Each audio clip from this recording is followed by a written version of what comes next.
বিশ্বকাপে তাসকিনের ঘুমকাণ্ডের ঘটনা নিয়ে সমালোচনা কিছুতেই থামছে না, বরং সময় যত যাচ্ছে ঘটনা হচ্ছে আরও বড়, বাড়ছে ঘটনার বিভিন্ন ডালপালা। তবে সেই ডালপালা ছাঁটাই করতে এবার হাজির হলেন তাসকিন আহমেদ নিজেই। আজ তার ফেসবুক পেজে সেদিনের ঘটনার একটি বড় স্টেটমেন্ট দেন তাসকিন। সংবাদ মাধ্যমগুলোর প্রতি বিরক্তি প্রকাশ করে তিনি লিখেন, আমি সম্প্রতি অনলাইনে বিভিন্ন সংবাদ মাধ্যমে জানতে পেরেছি যে সম্প্রতি শেষ হওয়া টি-20 বিশ্বকাপের একটি ঘটনা নিয়ে অনেক হইচই করা হচ্ছে। প্রথমত আমি সবাইকে জানাতে চাই যে বেশিরভাগ সংবাদ এবং তথ্য যা ছড়ানো হচ্ছে তা কেবল গুজব, এবং আমি আশা করি ভক্তরা এটি সেভাবেই দেখবেন। আমি স্বীকার করি যে আমি স্বাভাবিকের চেয়ে পরে উঠেছি এবং এর জন্য আমি ইতিমধ্যে পুরো দল এবং ম্যানেজমেন্টের কাছে ক্ষমাও চেয়েছি।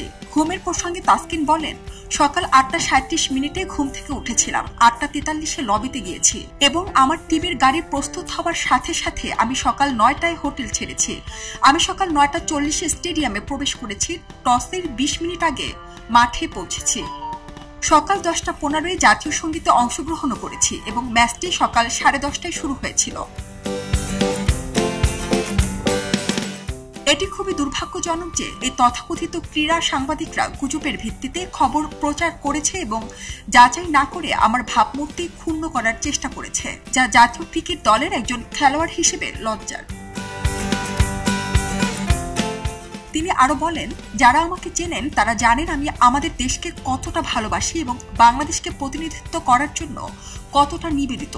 আমি জানি সময় মতো টিমের বাসে না ওঠার একটি অনিচ্ছাকৃত ভুল করেছি, কিন্তু আমি টসের আগে স্টেডিয়ামে ছিলাম। আমার চূড়ান্ত দলে নির্বাচিত না হওয়ার বিষয়টি টিম ম্যানেজমেন্টের সিদ্ধান্ত ছিল, যা সঠিক সময়ে কম্বিনেশন পাওয়ার সাথে সম্পর্কিত, এবং এটি আমার টিম বাসে না ওঠার ব্যর্থতার সাথে বা ঘুমের সাথে কোনোভাবেই সম্পৃক্ত ছিল না।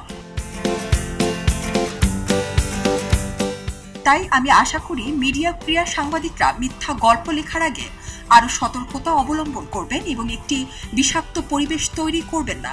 এটি কেবল আমাদের খেলোয়াড়দের ক্ষতি করে না, বরং আমাদের দেশের সামগ্রিক চিত্রকে ক্ষুণ্ণ করে।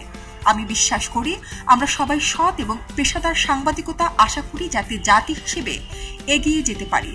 ভবিষ্যতে আমি আইনিভাবে এই ধরনের বিষয়ে ব্যবস্থা গ্রহণ করব, যাতে কেউ আমার ক্রীড়াবিদ বা মানুষ হিসেবে আমার সুনাম নষ্ট করার চেষ্টা না করতে পারে। সারা জেরিন, খবরের কাগজ, স্পোর্টস।